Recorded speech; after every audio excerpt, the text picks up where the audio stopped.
si wanita cantik dan kaya raya yang sedang berdandan dan memakai korset. Kalian tahu korset kan? Itu loh sebuah alat untuk mengencangkan perut. Apakah ia sedang program diet? Oh, tentu saja tidak kawan. Usut punya usut, ia sedang menyembunyikan kehamilannya dengan pacarnya. Sedangkan pacarnya adalah suami orang. Jelas saja sangat sulit bagi mereka untuk bisa menikah. Berhubung masalah hukum di Cina, akhirnya dia memutuskan pergi ke US agar bisa melahirkan anaknya di pusat bersalin ilegal. Saat ia ditanyai petugas bandara atas tujuan perjalanannya, ia bilang akan piknik sendirian. Namun petugas heran, biasanya orang piknik perginya ke Los Angeles atau ke New York. Nah, ini dia malah pergi ke Seattle. Lalu ia ngeles dan bilang kalau tujuannya ingin mengunjungi tempat-tempat syuting seperti di film Sleepless in Seattle. Akhirnya ia pun lolos dari interogasi petugas bandara dan bisa tinggal di US selama 6 bulan. Setibanya di sana, ia dijemput oleh pria bernama Frank yang datang terlambat. Nah, jadi Frank ini adalah supir dari Beijing yang sebenarnya adalah dokter. Namun dia belum punya lisensi untuk bisa praktek dokter di US. Jadi sambilan supir gitulah ceritanya. Namanya juga Bumil, ibu hamil. Ia menjadi sensitif dan terus mengomel karena Frank datang terlambat. Saat tiba di pusat bersalin ilegal, mereka melihat polisi sedang berpatroli dan menangkap banyak bumil yang akan melahirkan ilegal. Frank pun membawa pergi Jia dari tempat itu. Di perjalanan, akhirnya mereka pun berkenalan. Awalnya Jia waspada padanya. Ia takut jika Frank orang jahat dan segera memfoto SIM-nya. Namun Frank ini orang yang baik. Ia membawanya ke sebuah rumah bersalin temannya yang asal Taiwan bernama Bu Huang. Karena dia orang kaya dan populer di negaranya, ia pun masih saja angkuh dan tak percaya dengan kebaikan Frank. Tapi karena tak ada pilihan lain, dia pun terpaksa menginap di rumah singgah bersalin tersebut. Ternyata Bu Huang memberikan fasilitas yang lengkap. Makan 3 kali sehari ditambah snack 2 kali dan semua ruangan yang menunjang kesehatan kehamilan Jia. Biaya sewa per bulannya adalah $3.000. Karena Jia berasal dari orang kaya, Jia protes karena kamarnya kecil dan tidak mewah. Ditambah tak ada kamar mandi di dalamnya. Bu Huang kesal dan meninggalkan Jia sendirian. Ya kalau mau nginep boleh, kalau nggak mau juga nggak apa-apa. Pokoknya Jia ini rewel sekali lah. Esok paginya, saat Jia akan mandi, ia tak sabar mengantri kamar mandi yang dipakai bergantian. Dan itu bikin kesal penghuni lainnya.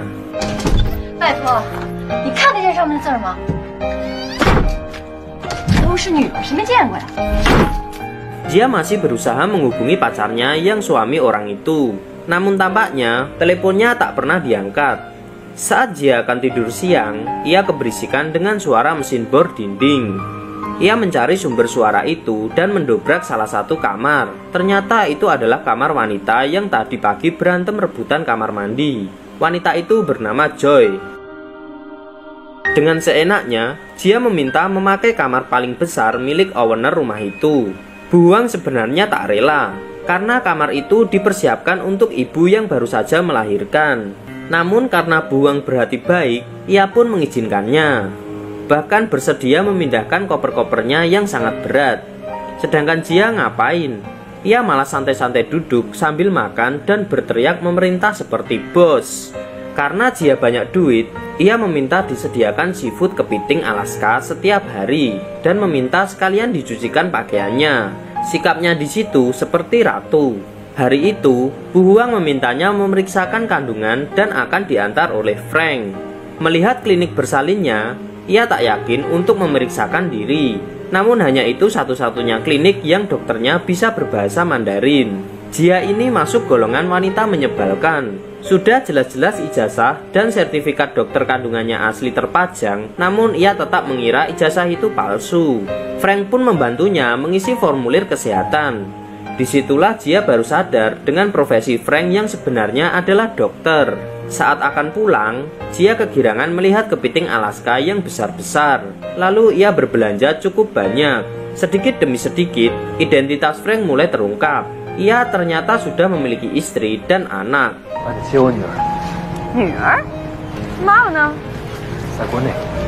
Malam harinya, Jia ikut nimbrung dengan para bumil yang sedang nonton TV.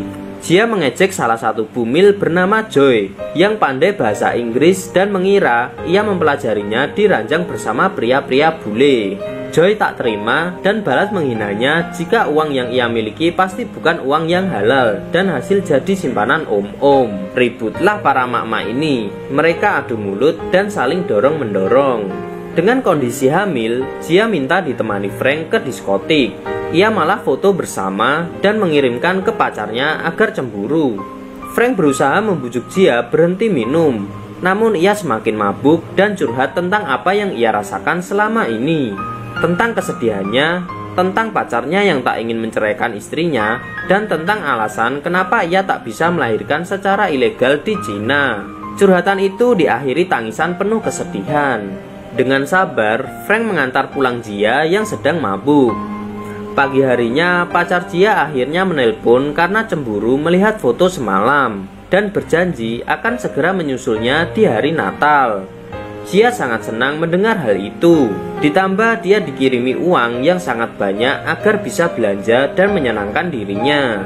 Tibalah waktunya bumil ini belanja. Dia belanja berlian dan baju-baju mahal untuk dirinya, sedangkan Joy hanya membeli kaos yang nyaman. Jia meminta Frank menjadi tour guide saat pacarnya datang di hari Natal. Namun ia menolak karena istrinya juga akan datang.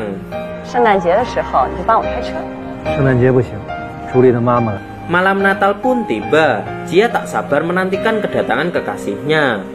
Di saat yang sama, ia tampak iri melihat keharmonisan keluarga Bu Huang datang dan bersenang-senang bersama. Saat bel rumah berbunyi, ternyata bukan pacarnya yang datang, melainkan Gosen yang membawa tas Hermes dan buket bunga untuknya. Ya bisa ditebak sih, pacarnya tak jadi datang dan menggantinya dengan hadiah mahal itu. Dengan perasaan campur aduk, ia jalan-jalan keluar rumah sambil melihat betapa bahagianya orang-orang merayakan Natal bersama keluarganya. Di tengah jalan, berhentilah ia di sebuah rumah mewah yang besar. Ia menyadari ada mobil Frank terparkir di rumah Sultan itu. Dengan tanpa izin, ia room tour mengelilingi tiap-tiap ruangan yang mewah. Ternyata istrinya sedang mengajak anaknya pergi dan Frank ditinggal sendirian di rumah. Jadilah mereka pun ngobrol bersama malam itu. Jia pun inisiatif ingin memasakkan Frank dan merayakan malam Natal itu bersama. Dengan semangat, ia meminta Frank berganti baju agar seperti Natalan beneran. Saat di dapur, ia juga meminta dipasangkan celemek. Sebenarnya Frank canggung, namun ia tetap melakukannya. Ternyata masakan Jia sangatlah enak. Usai makan, Frank cerita jika istrinya adalah seorang manajer di perusahaan farmasi. Mereka pindah ke Amerika karena anaknya tak cocok sekolah di Cina dan harus ada salah satu yang berhenti bekerja untuk menemani anaknya. Karena gaji Frank lebih kecil dari istrinya, ia pun memilih untuk berhenti bekerja sebagai dokter. Dan karena alasan gaji ini, istrinya yang dominan pun memilih selingkuh. Ia menilai Frank tak romantis, membosankan, dan tak pandai cari uang. Oh, menyedihkan sekali. Frank adalah pria yang baik. Ia memberikan patung ibu hamil yang dirangkul pria sebagai kado Natal, dan juga memberinya semangat.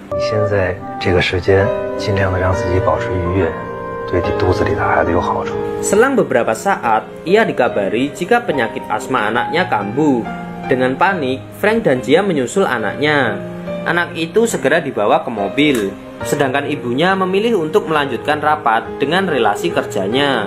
Saat di mobil, ternyata anaknya hanya pura-pura sakit. Ia muak dengan aroma parfum ibunya beserta rekan kerjanya yang membosankan. Lalu anak Frank berkenalan dengan Jia. Anaknya malah tampak senang dan mengira mereka sedang berkencan. Malam itu, mereka mampir ke hotel Jia untuk menonton kembang api di malam Natal. Tampaknya anak Frank mulai cocok dengan Jia. Mereka bersenang-senang, menyanyi, dan menari bersama. Dilihat dari cara Jia memandang Frank dan anaknya, ia tampak sangat merindukan sebuah keluarga. Esok paginya, saat ia kembali ke rumah singgah bersalin, ternyata Joy yang kerap bertengkar dengannya akan melahirkan. Jia pun segera telepon ke 911 untuk meminta pertolongan. Lucunya, saat telepon, dia tak bisa bahasa Inggris. Hello, baby. ia pun tak berhenti mencari pertolongan. Dengan berlari, ia menyetop mobil lewat agar bisa membawa Joe ke rumah sakit. Di sana ia ngomel-ngomel pada Frank karena kelelahan. Di saat yang sama, bayi di dalam perutnya menendang untuk pertama kalinya. Dia shock sekaligus bahagia. Untuk pertama kalinya ia berbicara pada bayi di dalam rahimnya. Momen yang sangat mengharukan. Saat itu Frank melihat Gia tak memakai sepatu. Ia lalu memakaikan sepatu miliknya. Gia menyadari jika sikapnya selama ini salah menilai orang. Karena perasaan bersalah atas keegoisannya, ia ingin kembali ke kamar kecil yang semula ia tempati, agar kamar yang lebih besar bisa dipakai Joy dan bayinya. Tibalah saatnya jadwal Gia USG kandungannya. Di momen ini, ia terharu melihat pertumbuhan janinnya yang sangat sehat. Saat ia pulang, ternyata Frank menitipkan anaknya yang bernama Julie ke rumah singgah bersalin. Sedangkan Frank akan pergi ke New York untuk mengurus izin praktek dokter. Hari berikutnya, Gia pun menjemput Julie pulang sekolah dan mengajaknya ke pusat kota untuk melihat festival. Mereka bersenang-senang layaknya adik dan kakak. Lalu mereka nonton bioskop drama romantis sambil menjelaskan apa arti jatuh cinta sesungguhnya. Bumil ini pun ngidam ingin ditemani naik ke puncak Empire State Building yang ada di New York. Ia pun minta ditemani Julie sekalian menyusul Frank. Julie mau, asal ia juga diajak ke Museum Metropolitan yang ada di sana. Sesampainya di New York, ternyata Gia tak menepati janjinya. Ia ngebet pengen langsung ke puncak Empire State Building. Jelas saja Julie ngambek dan minta bantuan polisi. Berhubung saat dimintai keterangan, Jie nggak bisa bahasa Inggris. Ya udah, ia pun tak berkutik di hadapan polisi itu. Julie lalu mengabari ayahnya untuk dijemput. Jia ini sangat kekanak-kanakan. Kedatangannya ke New York sangat tergesa-gesa tanpa memikirkan kehamilannya yang semakin besar. Identitasnya juga kini ketahuan polisi dan akan mempersulit proses melahirkannya nanti. Dan benar saja, mereka pun diinterogasi polisi. Ternyata dengan kompak mereka pura-pura mengaku jika sedang berpacaran. Di situ juga baru ketahuan jika sebenarnya Frank telah bercerai dengan istrinya 1 tahun yang lalu, namun sengaja menyembunyikan demi anaknya. I divorced a year ago. I didn't tell my daughter. Akhirnya polisi pun melepaskan mereka dari kantor polisi. Usai dari situ, Frank marah besar karena telah seenaknya mengajak putri tunggalnya pergi ke New York tanpa izin.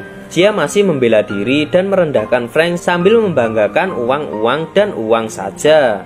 Julie sampai menangis mendengar itu dan memeluk ayahnya. Ternyata usai kejadian itu, kartu kredit Gia diblokir oleh pacarnya yang ada di Cina. Karena ia tak punya penginapan, Frank pun bersedia menampungnya. Berbeda dengan hotel-hotel mewah yang biasa Gia pesan, kini mereka menginap ke hotel sederhana. Gia masih berusaha menghubungi pacarnya yang tiba-tiba ghosting, alias pergi tanpa pamit. Saat tiba di rumah singgah bersalin, kini tetangga kamarnya sudah tiba waktunya untuk melahirkan. Saat ia masuk rumah, ternyata istri dari pacarnya menelpon dan memberitahu jika suaminya alias pacar Gia ditangkap polisi karena kasus penipuan. Dan semua itu akibat kelakuan Gia yang terlalu boros menghambur-hamburkan uang.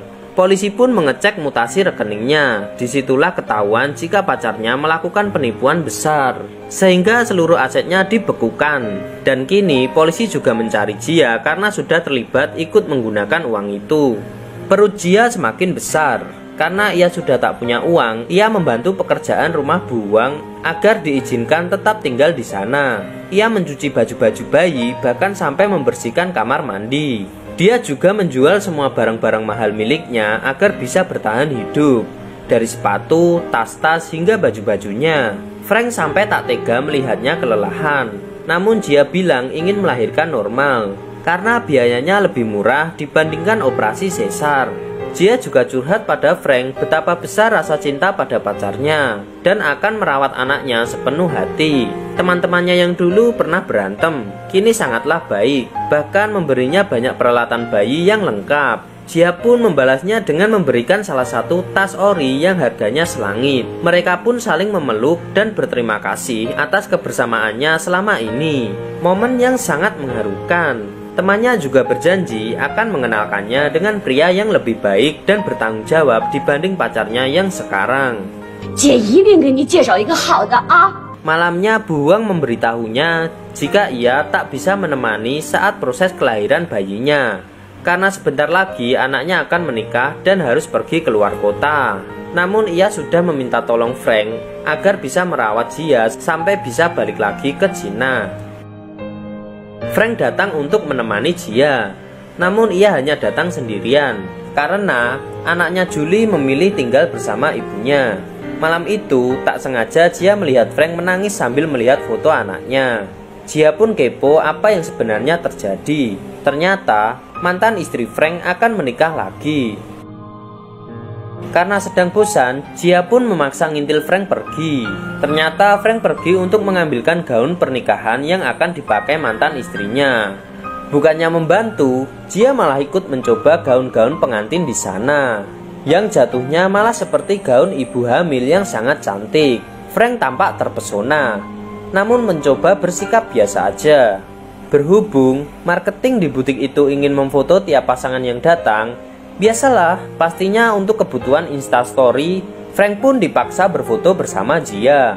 Jia pun juga bersedia, karena ia tahu ia tak akan bisa mengenakan gaun seindah itu lagi setelah melahirkan.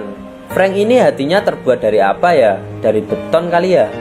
Bisa-bisanya ia akan datang ke pernikahan mantan istrinya sambil menyiapkan hem dan jas malam itu. Jia aja sampai kesal melihat sikap Frank yang terlalu baik dan mengalah.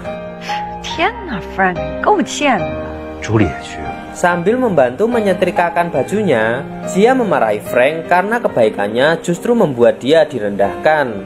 Apalagi Frank juga kehilangan hak asuh anaknya, karena dianggap oleh mantan istrinya akan bisa lebih menghidupinya. Rasanya hidup jadi tak adil. Ia bertemu dengan dua pria yang sangatlah berbeda. Pacarnya yang tak bertanggung jawab berbanding terbalik dengan Frank, si pria yang berhati mulia. Esoknya, Frank mengantar Jia untuk kontrol kehamilan, lalu pergi ke pernikahan mantan istrinya. Frank berusaha tegar saat itu. Tiba-tiba saja, tanpa ada angin maupun hujan, Jia menyusul ke pernikahan itu dan langsung menggandeng lengan Frank. Ia juga menggunakan gaun cantik yang ia coba di butik kemarin. Saat mantan istrinya akan saling memasangkan cincin, Frank langsung melepas cincin pernikahannya dulu. Tibalah saat standing party. Mantan istri Frank menghampirinya. Mereka pun akhirnya saling berkenalan. Ya gitu, ia pamer jika suaminya adalah direktur sebuah perusahaan besar. Jia tak terima melihat Frank direndahkan. Dengan iseng, ia langsung bilang kalau mereka berpacaran. Ditambah Frank sangat jago di ranjang, dan dia berpesan agar suami baru Linda bisa berusaha lebih keras lagi. Saat berdansa, Frank terlihat menahan patah hatinya. Jia pun berusaha menghibur dan memeluknya. Dari jauh, mantan istri Frank terlihat cemburu melihat mereka berdua. Selang beberapa saat, Jia pingsan.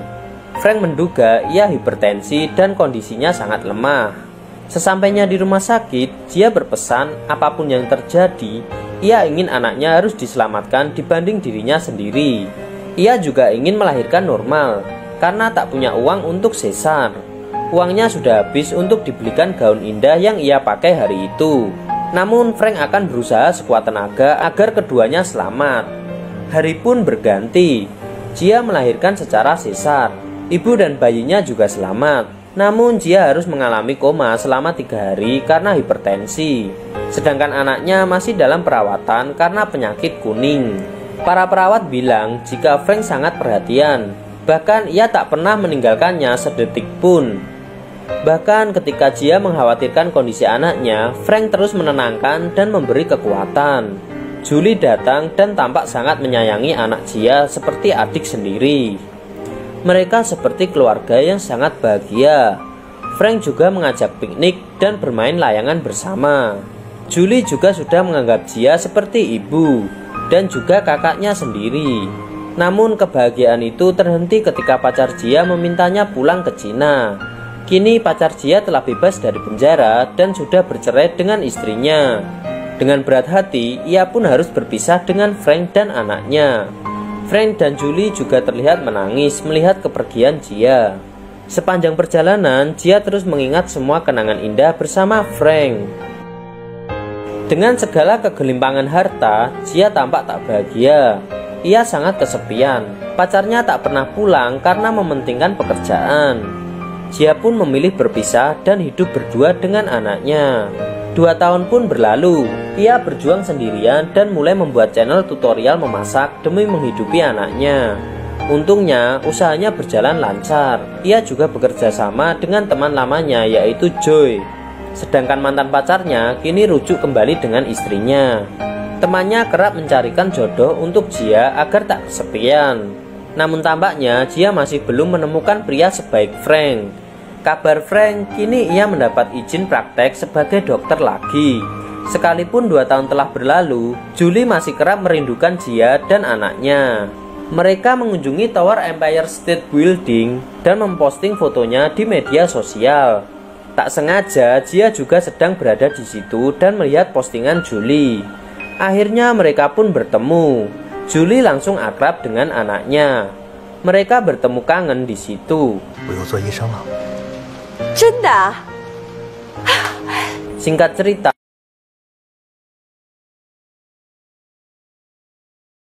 dan film pun tamat.